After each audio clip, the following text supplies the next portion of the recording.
Guy Cochran here. Today we're going to be taking a look at the Sennheiser G4 Evolution wireless system.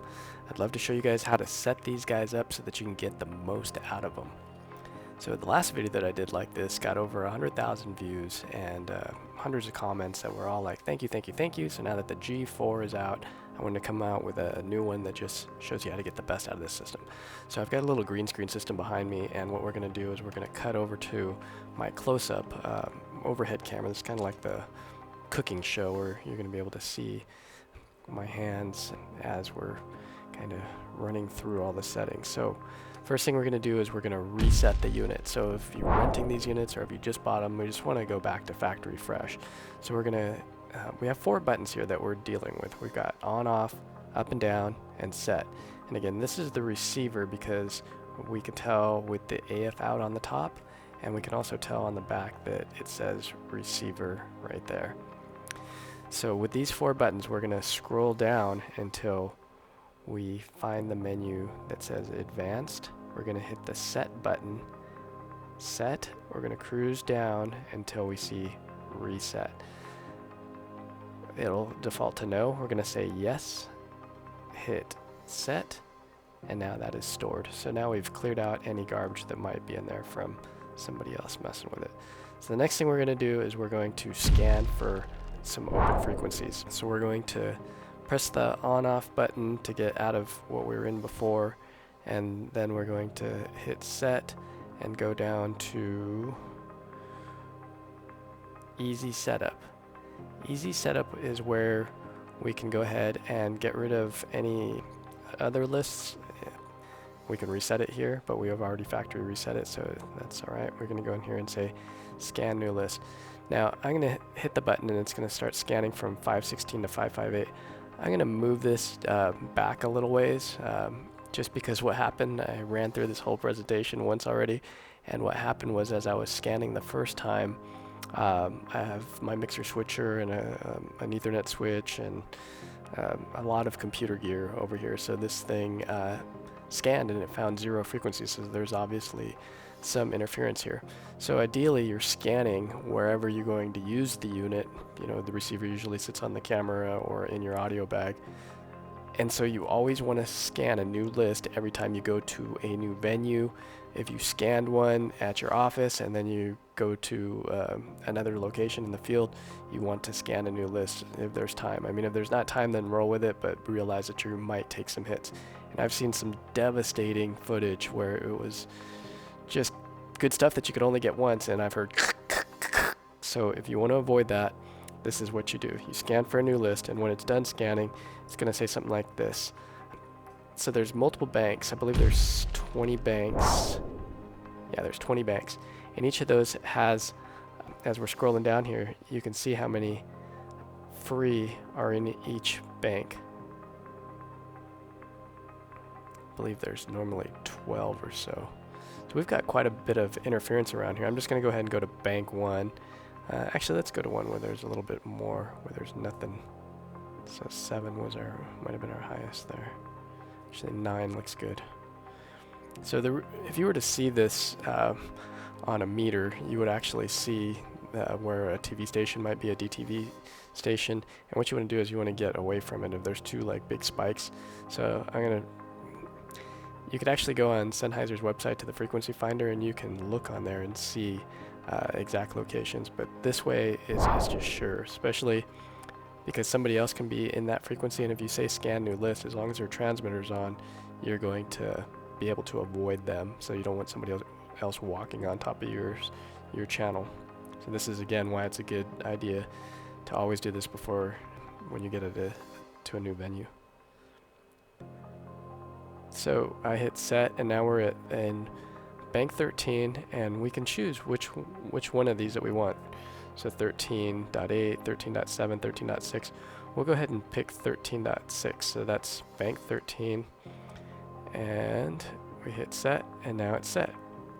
Now we want to mate it over to our transmitter, and you want to start with this transmitter off, otherwise it'll be hogging up one of the channels or one of the frequencies.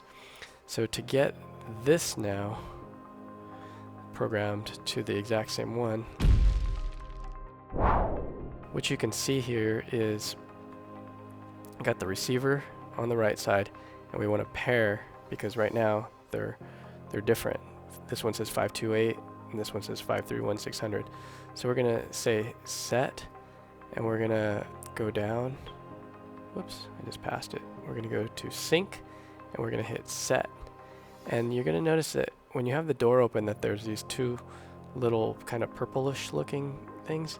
Hold those together, and what that's gonna do, yeah, you just saw it, it just changed and synced. So now when you look at the channels, they're made at 531-600, 531-600. So now they are together. Now the next thing we're going to do is we're going to figure out what levels that you want this at. So now one of the things that you got to be careful of is setting the levels too low or too high.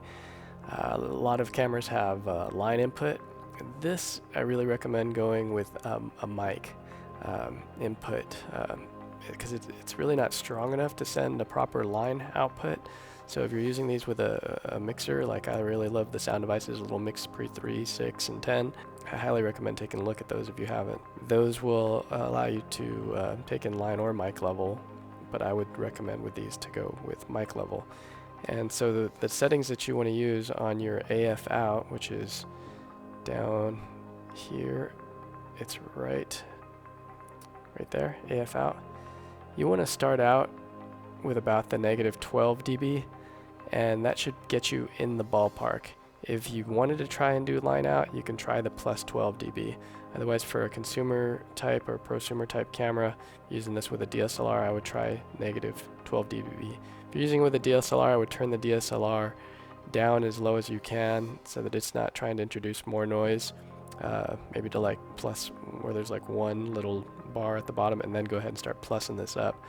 That way because this output is really clean, so you can start boosting it up on a DSLR. That would be the exception. So AF out is now set to -12, so we've got our receiver set. Let's jump over to our transmitter again. This is the transmitter, you can tell because it's different. It says mic line on the top, so I'm going to pop in my lavalier. And this lavalier is just the stock ME2 lavalier. It's not a particularly great lavalier. I really recommend that you upgrade to something like a COS 11D by Sanken, a Mickey 2 by Sennheiser, or a B6 by Countryman. If you can swing it to one of the DPA discrete models like 4071, I believe is, no, not 4071, 4060. We have to double check those model numbers, but it's called the Discrete Slim is the one that I would be looking at for DPA, but those ones are like in the $500 range. Sanken COS 11 would be the one that I see mostly used in the industry, so I highly recommend getting rid of the ME2 because it's kind of dry and flat sounding when these units are capable of just sounding so much better. So do yourself a favor and upgrade your lav. So now that this unit, if you're going to be just using the stock unit, you're going to have similar levels to what I'm getting right now. So the sensitivity on this one is set to -21. Stock, I believe it comes in at -30. So you're going to have to play with these levels. Thankfully, there are some meters here. So once you say set, so I just went to 0 to just show you guys now when I say hey, so this is at 0, you'll notice that it peaks. Hey. Yeah, every time it's peaking there. So you want to be careful of peaking, and so this would be too hot. Let's go ahead and hit set, and let's take it down to somewhere around -12. See if that's better. -12, we'll go back and we'll check here. So you're going to be taking a look at a couple different places for your levels. You're going to be looking at them on your cameras, meters, and listening in your headphones, and you'll be able to tell. The worst is you just don't know if a speaker is going to get loud. Sometimes people get loud, and this is where it's nice to have something like a Sound Devices Mix Pre 3, 6, or 10 with limiters so that you can squash those and not get distorted.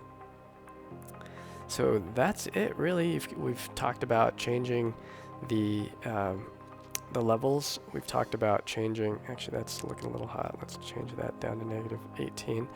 We've talked about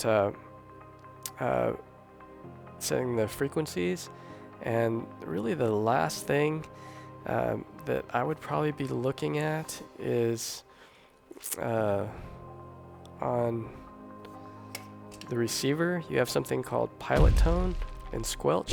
So we're going to scroll down until we see squelch. So squelch you'll want to leave it low unless you get some interference. Then you can boost it up to medium or high, but low is going to give you the greatest range. Basically it's squishing out some of the ability to receive frequencies, so you'll want to be careful with the squelch. But that can also save you if you are in a position where there's just a lot, it's really reaching. If you're in a place where you're near a TV station and it's just emitting a ton. So squelch usually right at low. And then the last one, pilot tone.